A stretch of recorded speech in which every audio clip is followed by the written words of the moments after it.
you see an athlete out there and say, hey, this would be a great concept for them? Or do the athletes come to you and you break down what their hobby and goals are? I mean, tell us a little bit about that creative process. It's funny, I always use this analogy, like the athlete's like an octopus. The head of the octopus is the athlete, but all their tentacles are all the things that they're doing off the court, off the field. One tentacle is in charity work, one tentacle is in fashion. They're all spread out. Are you working with other sports as well? Yeah, absolutely. So the first big project we worked on outside basketball was with Trent Williams, the offensive tackle, and I directed his documentary, 90-minute film.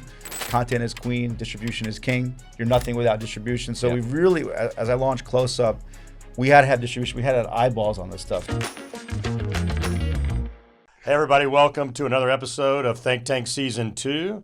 We're out in New York today, again in studio. I've got another guest host with me today, my buddy Vishal Kohler, who is a really good friend for a long time and partner at Essentially Sports. With my new friend, Jared Zwerling, the founder of CloseUp360. So welcome to the show. Appreciate you guys having me on. Yeah, absolutely. So tell us a little bit about your company and how it came about. Yeah, you know, it goes back to when I was around 8 years old. I was a very accomplished writer. I wrote my first story with this pitcher at our high school. His name was Jamie Irving, and he could pitch both right and lefty 90 miles an hour. Wow. And I told my parents, like, how does this guy do this? And so I was writing for actually my little newspaper at the time for my lower school. So I met Jamie Irving, who went on to Harvard and into the minors.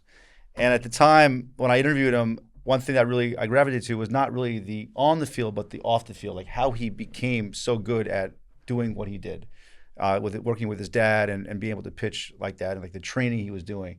So literally at a very young age, I was an accomplished writer, but I had a really interesting output on the lifestyle side, the off the court, the off the field of athletes.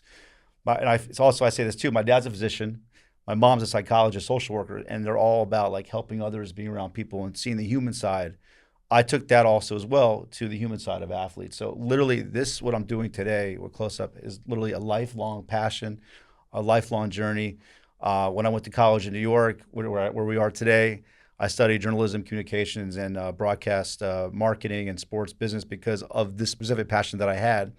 And I've leveraged it throughout my entire career. I worked at the NBA, worked at CBS Sports, ESPN, went to the NBA Players Association, Sports Illustrated, and then I launched CloseUp360. And a lot of it was rooted not only when I was a kid, but also this drive of athlete storytelling off the court, off the field.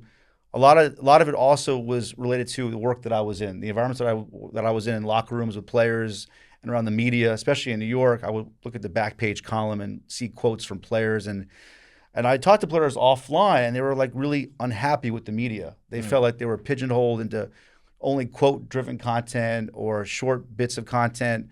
They didn't really feel like they were really being understood, or their stories weren't really being told the right way. So that motivated me, and when I started covering the New York Knicks and Brooklyn Nets for ESPN around 2010, when Amari came and Carmelo and Jeremy Lin, I really became very close with a lot of players and agents and publicists and stylists and barbers and tattoo artists, because I was telling these stories about the real like lifestyle of the players, like what they were doing beyond the game, and highlighting their charity work as well, their love for fashion, business, entrepreneurship. So that was my fuel. I was like, I have something here. And that was a niche. I was like the off the court guy, and I really leveraged that and built my career off of that. Mm-hmm.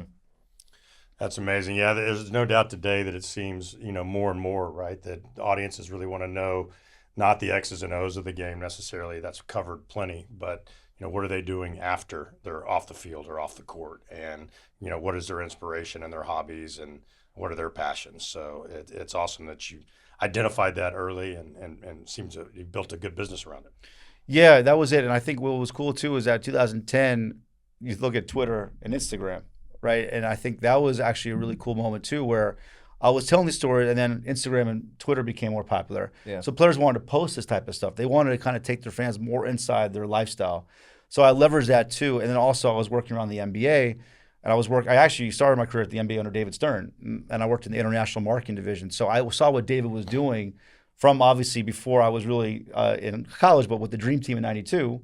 Then working for David Stern, working for international marketing, I saw how amazing the league was doing from a global standpoint. Wow. The globalization, I was right and part of that. I was directly a part of that whole movement. I would help with Basketball Without Borders. I helped with all the global campaigns. And so my fuel with building CloseUp360 today also was rooted in wanting to be a global partner of players and the business side to really amplify the stories, not just domestically, but also internationally, and build a business around the globalization of basketball and sports. So a lot of that came from different experiences. And like you said, the off the court wasn't just domestically, it was also, there was so much around the world around basketball. Yeah. And that's what also excited me too. That's super cool because you guys did the project with SAR, which was a global, I think you shot it, right? Overseas. Alexander Sarr? Yeah. No, you're thinking about this past summer? Yeah. That's Jaime Jaquez. Oh, yeah. Jaime Jaime, Jaquez. right? Yeah. Yep. Yeah, so we work with Jaime Jaquez with the Miami Heat. So that's a great example. Sorry for this mic is right. So with Jaime, what happened was I met his father and I met his rep. And what was cool about Jaime, he came to the Miami Heat. I'm from Miami. And Jaime was also had Mexican roots. Yeah. And so again, going back to the globalization, right, of basketball sports, Jaime had an interest in fashion and building a business around the world. So we actually film a lot at Milan Fashion Week. All the fashion weeks, we do a lot of stories around that. So it was a simple thing. The off season was coming. Let's get him to Milan Fashion Week. He had never been to Europe before. Let's help him build his brand through fashion. So we helped curate a schedule through Milan, and we got him there with his father, which was cool because we filmed actually during Father's Day. So that was a really special moment from his journey from Mexico to California, where Jaime was born, and again, building this brand. So we actually created like a 16-minute doc from that experience. And a lot of that was really rooted in helping him build his brand. And from that, there was a cool moment during the trip. He was playing on his chess app, and I realized he was a big chess player. So we immediately came back to the States. I hit up chess.com, which is the world's biggest chess platform. And I said, look, this kid's a rising star. He was in the dunk contest, dunked over Shaq. Oh, yeah. He loves chess. What if we could build something? So literally, make a long story short, we actually created a bot for Jaime in the actual chess app. So anyone around the world could play against Jaime's avatar bot in the app. And we created a partnership with chess.com just from the fashion, building his fashion brand to then seeing him play chess. And then we built his chess brand. And that's the beauty of what we do at CloseUp360. We leverage their impact and interests and affinities to brands, and we bring them to life in really cool partnerships and content production.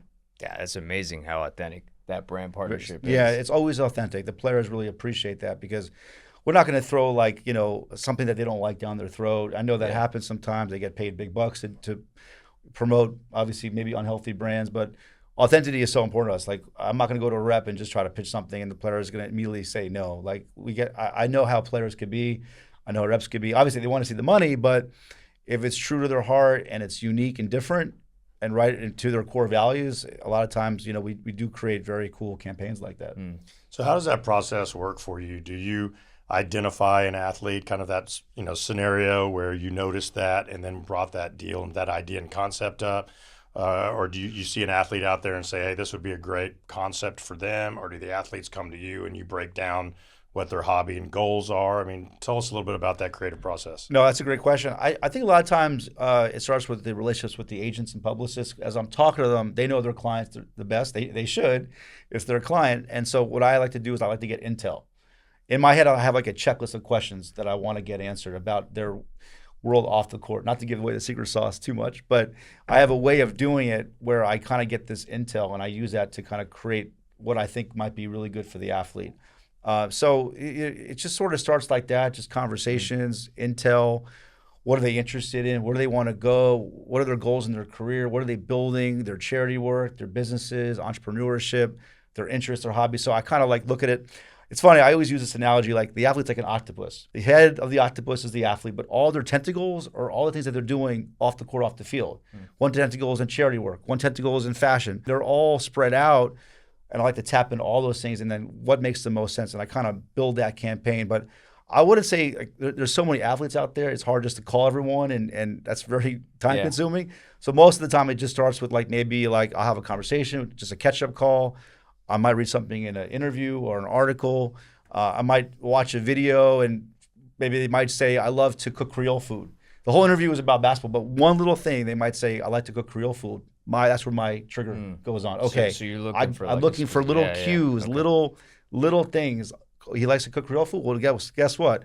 We're going to build something out of that. I don't know what, but that's me. I'm looking at little cues like that. Other people don't, but I'm looking at little cues like that. Wow. So you identify, you hear that cue, and then you go and search that player out. Yeah, search the player, search the brand. Let's ideate. Yeah, let's ideate. And we're full service. So even though we create the amazing content on the end game, a lot of the beauty in our work is really on the ideation stage, the early on stage, and how we kind of build the pieces to kind of create what we do and like the groundwork work. So that I'm really excited about, just like the early pieces of a project. So are you taking this to like streaming platforms and like distribution engines? So like a brand would come to you and then now you're in charge of amplifying it? Yeah. So actually one thing we've tried to do is leverage our distribution.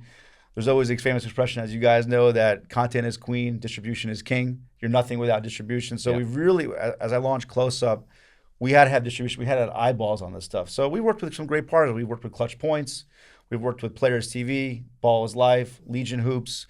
The MBPA has been great sharing our stuff as well. The players, let's face it, are the biggest platforms, right? They are the ones that are really generating, whether through their YouTube channel, through their Instagram. But we have a nice, robust network. As far as like our content, we're usually filming around 10, 15 minutes. So it's more for like the social digital audience. We could do stuff for Netflix and Hulu and all that. Yeah. But most of it is, we work with a lot of different players. And so it's a lot of like individual storytelling. So we're not always like in the streaming space. We're more like the digital social, because again, we're more aligned with the players, social and digital, more in that space. But to that point though, I would love to grow us into more of a streaming platform. And you know, I as an entrepreneur, you always want to pivot and grow and build. And you know, Netflix and streamers are on my mind. I'd love to do more docs and docuseries. So we'll see. It's in the cards. But you know, we're about 5 years in, and crazy. 2 of those years was during COVID, so it was really difficult for us to grow. So I look at it as like really like 3 years in, because 2 of those years was during COVID. So we're still kind of in our infancies, but I think we've had a lot of success so far, and we're just building it as a small company, and I'm excited. So you have a lot of focus on basketball. Are you working with other sports as well? Yeah, absolutely. So the first big project we worked on outside basketball was with Trent Williams, the offensive tackle. I think he's now 11-time Pro Bowl tackle. I think he went to OU. He went to OU? Was he Oklahoma guy? Yeah. Okay. He went to I'm OU. a Longhorn side. You know, yeah. That name came up, I got like upset. Trent, my guy. Funny story. So when he was drafted, he gave his card to Roger Goodell. And on the card he said Trent Silverback Williams, and the commissioner actually said it like that. Like his rookie card? No, his when he was announced on like stage. when he was announced on stage. Oh, yeah, okay. on stage. Yeah, like, so he made sure like say my nickname Silverback. Because he runs like a silverback. He's big like a silverback. He runs like a silverback. He's an incredible athlete. He's so fast. He's insane. I think he runs like a 4 something. He's 6'4", 300 plus pounds. But he's still, you could argue he's probably the best offensive player in the league just by output and by yardage and by efficiency. Maybe not this year, but in the past he was rated. That play they always point to was like a 3rd and 1 against the Packers. Oh, I remember that. In the divisional round. Yep. And he pulls and just wipes out like the tackle coming through. Like it was. There was also that pancake against the Cardinals. Remember that too? Yeah. He just laid him out. That's kind of Trent Williams. But answer your question. So that was through a relationship through the NBA, and we met Trent, and I directed his documentary, 90-minute film. It was really about his overcoming a sarcoma on his head that he was literally in life-threatening conditions for. Wow. And he got surgery, emergency surgery, and they had to like reconstruct his entire scalp. It's really graphic. It's crazy. You probably don't want to watch the doc, but it's in there as a disclaimer. So that was my first really big non-NBA project. And from Trent, we worked with other NFL players. I've been working with Ashton Genty a little bit. You probably know him, obviously, from Boise State. So I helped him on a few projects. We're looking to build with him. We've done other sports. We've done women's sports as well. We've done WNBA. We're really excited about that. We actually have an all-star event we're working on in San Francisco. It'll have a women's sports team. We're really excited about working with Clutch Points, one of our media partners. So, yeah, we're open. I mean, I think at this point, I'm very open to saying that we're open to any client, any athlete. Like, I really feel proud about the groundwork we laid on the NBA side. Yeah. But a lot of it is very transferable. Athlete storytelling is very versatile. So definitely want to build in other sports as we go. Right, because we always talk about, volleyball and the emergence of these sports with NIL in college and some of these athletes that would be really good in like a content series and longer form.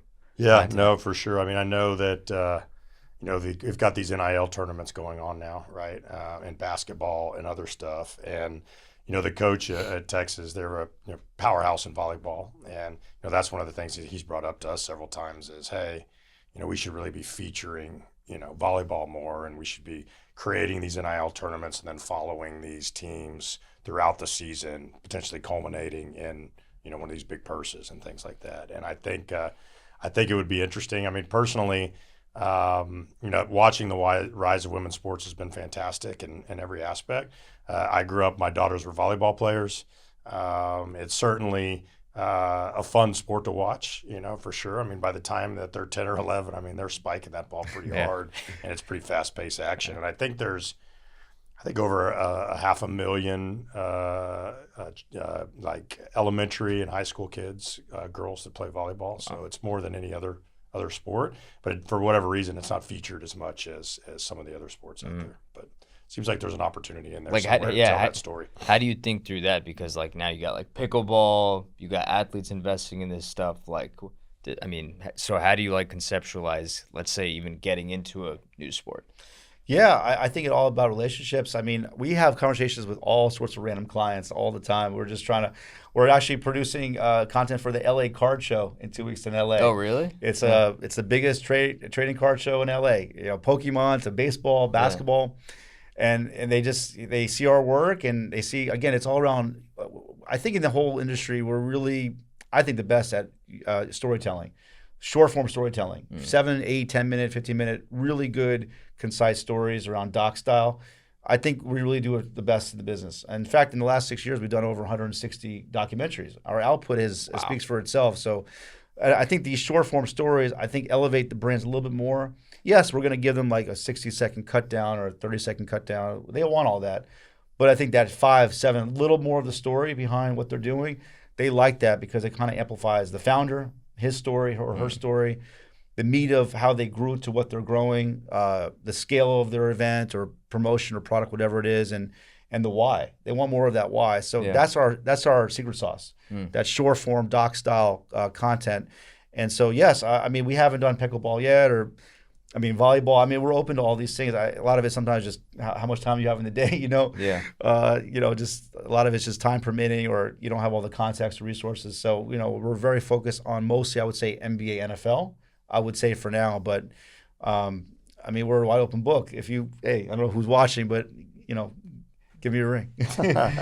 You know where to find me now. So, So you grew up in Miami. Are you all the Miami sports fans? I mean, Miami Dolphins and the Hurricanes. Big time, my guy. I know you said you're a football guy from Texas, right? Yeah. So Friday Night Lights. We have Friday Night Lights in Miami.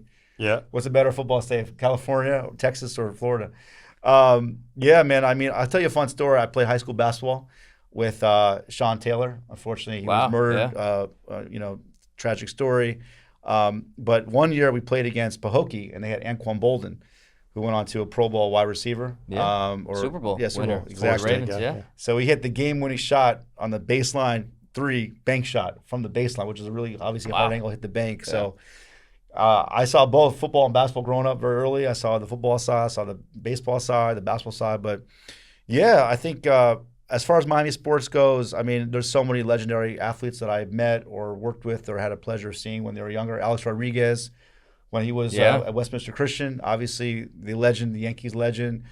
Sean Taylor, you know, the Hurricanes football team. You go Jeremy Shockey, Warren McGahee, Edgerrin James, Kellen Winslow. I mean, was that the 2000 team? Yeah, right? those early 2000s. They were under Larry Coker. Irvin was 88, the 88 team. Yeah, he was Johnson team. Exactly. Yeah. But those early 2000 teams were unstoppable. And then, you know, with the Miami Heat, I went to the first game in '88. I was 6 years old. That's crazy. So I'm giving women my age, but all good. I saw the first game. They went on like 16-game losing streak. They finally beat the Clippers, I think, their first win.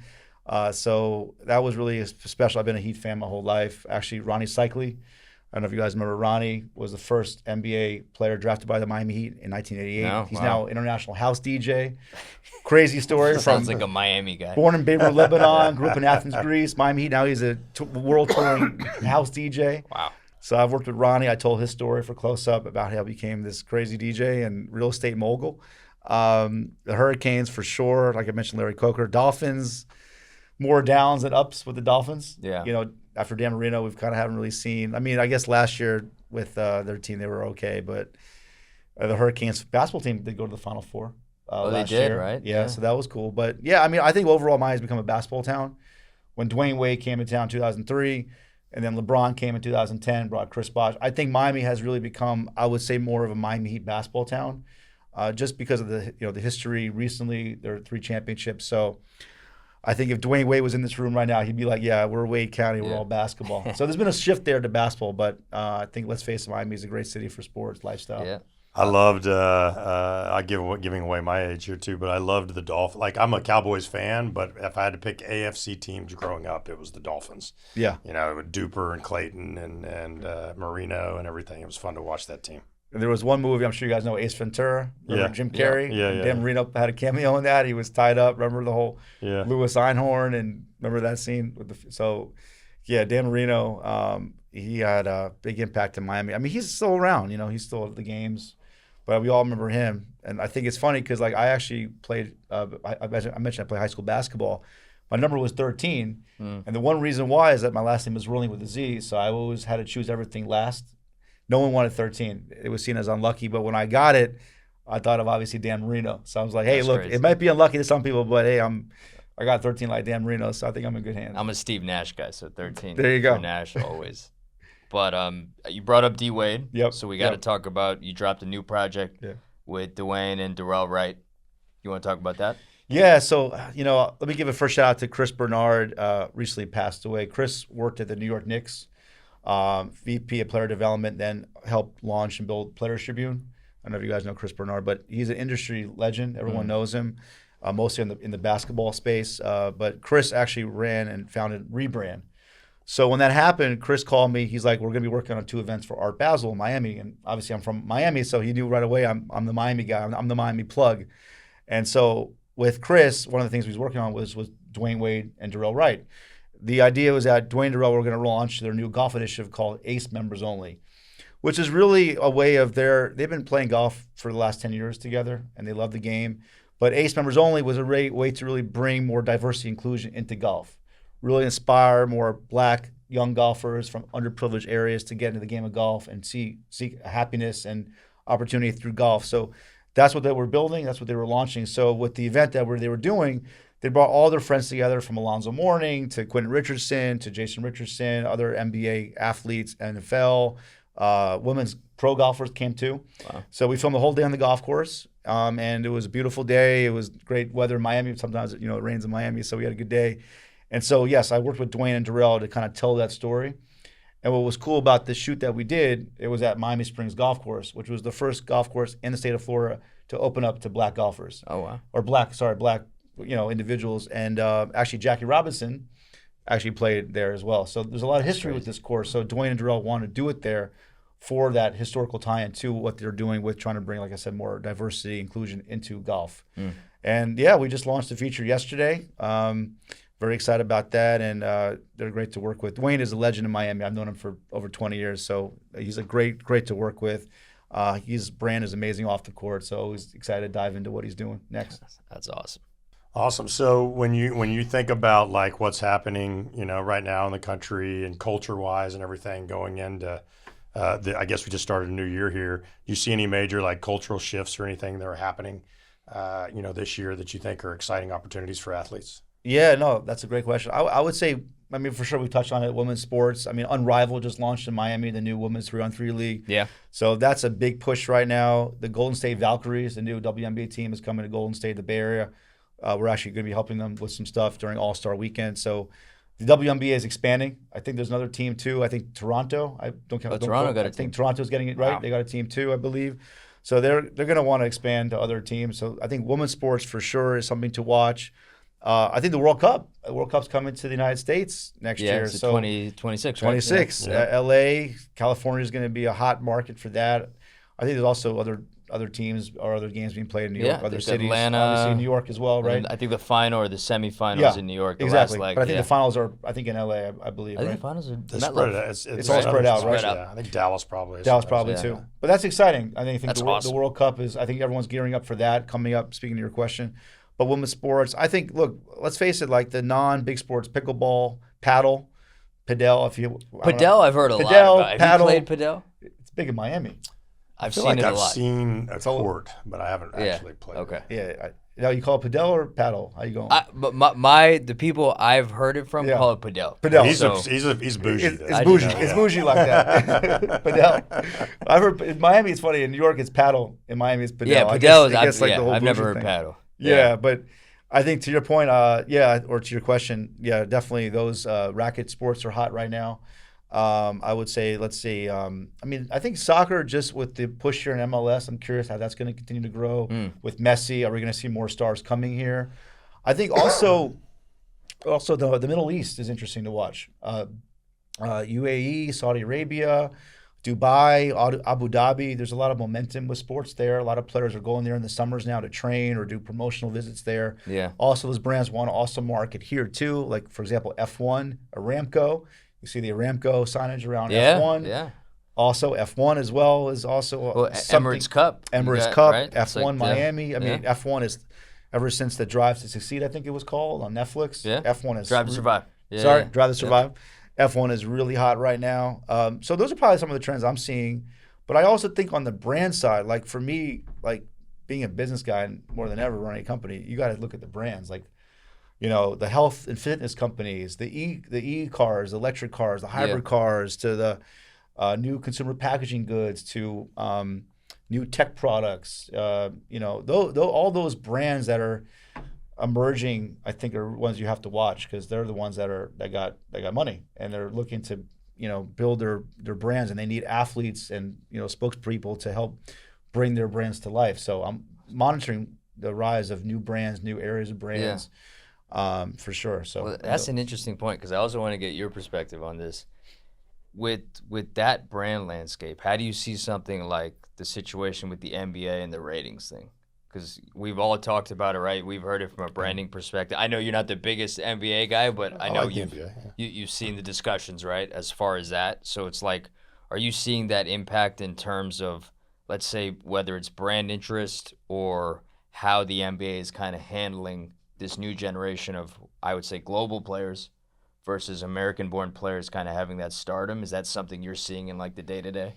As far as the ratings go, I mean, I'm not privy to all the ratings. I see the reports in my email and about. I mean, I see positive ratings too for certain matchups. I think. I think the star talent in the league is amazing. I mean, a guy like Shai Gilgeous-Alexander on the OKC Thunder. I mean, he just put up 54 last night. Have you guys seen him play? I love him. I don't see him anywhere else. His footwork, his balance, his shot making is on the level of Kobe Bryant. He just plays in OKC. Unfortunately, not on television too much, but there is an incredible amount of offensive talent in the league. Yep. I'll say this, being a basketball savant, and I watch the game a lot, I would say that there is a lot of parity with how teams are playing now. It's a little bit of copy and pasting.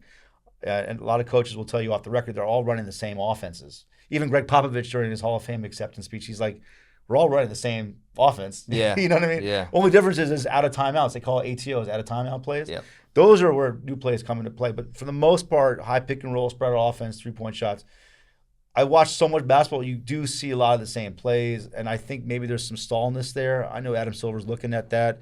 Look, at the end of the day, it's just how do you contain it? The athletes are incredible. The athleticism, the run and gun, the shooting, the jumping, the speed of the game. Yeah. You watch it 20 years ago to now, they're all dribble handoffs now. You know, there's no one's holding the ball for longer than a second now. No, you got to not come off that pick or dribble handoff quickly, dish it out. There's a lot of quick movement off the ball now. So, I mean, I think fans don't maybe see some of the movement plays. They just see the 3-point shots. But what's happening is that there is a little redundancy to the way the teams are playing. Yeah. I can see to fans how they kind of see that as sort of a similar pattern. But the talent is there. It's just like how the game is being played. It's all similar. A lot of 3-point shots, makes that offense. But it's an interesting thing because you don't want to hurt the talent that's coming in, but you also don't want to hurt the fan base, and you want to keep them growing and keep the game growing globally. But I can tell you internationally, it's bigger than ever. It's bigger internationally, than ever, right? Europe, China, Philippines, Australia, incredible momentum around the world for sure. They play big money for these players to come to these cities for promotional tours, meet and greets. Like, the money's there, the interest is there. Domestically, you know, I'm not sure how that's going to unfold, but the talent is definitely there. That's what I'm curious about, because like being in San Antonio, having like Wemby, like, do you feel that like the relatability of a superstar like that not being American affects it a little bit in terms of, like, let's say if it's younger kids or like just general fan interest? I mean, look, I think San Antonio is a unique city in the sense that it's the only sport in town, and so they are. It also is a Latin culture down there. It's extremely loyal. So I mean, they're always filling the stands. Yeah. And if you go to a game there, I mean, most of the jerseys are Wemby jerseys, Wemby basketball, etc.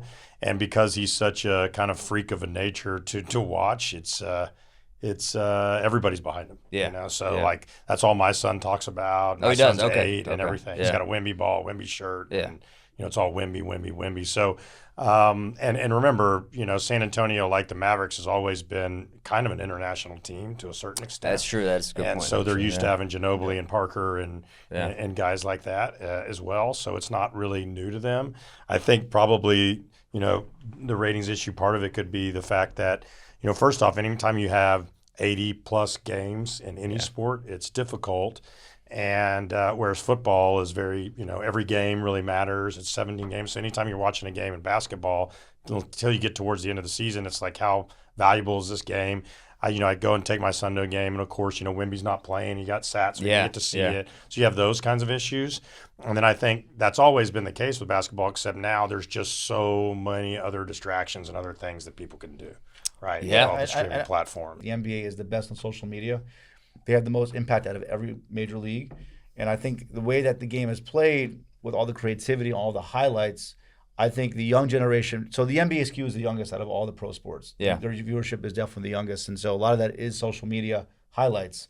So a lot of the young guys, a lot of the young fans are going to social pretty quickly and seeing that crossover, seeing that dunk, or so I think that's also part of it too, where a full game may not be as watched as long now, where the spurts of the game is probably getting more attention too. So I think social media, it's interesting. It's done really well for the NBA, but it's also maybe hurt the NBA too, because it is focused very much on viral moments. Let's face it, other sports do have viral moments, but there's a lot more in the NBA. There's a lot more creativity you could do on the court than you can do other sports. Football, maybe you're jumping a hurdle, maybe a great catch. Baseball, let's face it, how many plays are there in baseball? Grand slam, maybe a slide. I think they did the stat. There's like It's not- 12 minutes of action out of the 3.5-hour game. Right. Or whatever the Exactly. right in the actual game. motion. Yeah. But those viral moments in basketball are there's a lot more. So those viral moments, I think, take the viewership away from the game and more to social. So that's going to be interesting to watch. I think it's an access thing too, because I also started out in Yeah. basketball content, like with the overtimes. We could just go to a gym. Like I remember going to like Malloy or like going to see Cole Anthony play, and we could just show up with a camera and stand on the sideline with like 20 of us and shoot the content. It's like, and correct me if I'm wrong, but if you're at a big Texas football game, can you just show up with the camera and get on the field and like, let's say start? You can't do that, right? Yeah. It's like, I think the access points and like I don't think we could have started in football if we wanted to do the same type of thing. You're right. I think also it's a safety prevention too. You know, obviously the tackles and obviously more logistics there. But I mean, football will always get the viewership because every play matters. Every play is in his own game. I see, You know what I mean? Yeah, you that's look a at good every point. single way a play is structured. It's like a game within a game. So I think just the way that we lock in on Sunday or Monday to watch every play, how vital it is, you have to watch because one play may dictate the entire game. A game may end 7-0. In basketball, let's face it, there's also complacency too, right? First 3 quarters, you might be up 20 points, but it doesn't really mean much in the NBA. You can go back from 20 and win. Definitely not. So if you see if you go to ESPN, your ESPN app, and you see, oh my God, they're down 20. Let's see how the fourth quarter goes. Then you tune in the fourth quarter. Next, your team wins the game. So scores don't matter as much in the NBA as they do other sports. You can come back from a 20, especially because of 3-point shots. Quick, within 10 seconds, you could be up or down within 7 points with a 3-point barrage of shots. Yeah, that's a fair point. Awesome. Well, this has been great. I really appreciate you coming and sitting down. Anything else you want to share with the audience about what you're up to in the future? Yeah, man. I mean, I appreciate you guys again. Of Great course. questions. I mean, just if you want to follow me, I guess I'll plug that. Yeah, I'm- we'll put that up. I'm Jared Zwerling on Instagram, CloseUp360 as well. Appreciate all the feedback, all you guys' support, and I look forward to coming on again. 100%. Awesome, Love to man. have Let's you stay on. connected. We'll come to you with some good ideas. I'm now going to be listening more intently. Hey, I think next time we do is come to Miami. We'll hit up South Beach together. Yes, we'll we take should. in a Miami Heat game. We'll talk to Jimmy Butler, see what's going on with him. Well, actually, we'll go to Jimmy Butler's coffee spot. Is it really $20? Actually, I think it's 50. Jimmy It's Butler. $50 a coffee. Yeah, it's called Big Face. Like actually in the like. It might be more expensive than that. That's crazy. Big Face coffee, but we'll do this in Miami on the beach or something like that. You get Sold. us a coffee. It's cold, so I'm ready to No, see it's if too cold here in New York. I guess it's man. cold even in Miami Yeah. right now. But Sign me up 55 for degrees. Miami. No, yeah. I love it. appreciate you guys. Awesome, Of man. course. Thanks for coming. Thank in, you. brother. Appreciate you guys.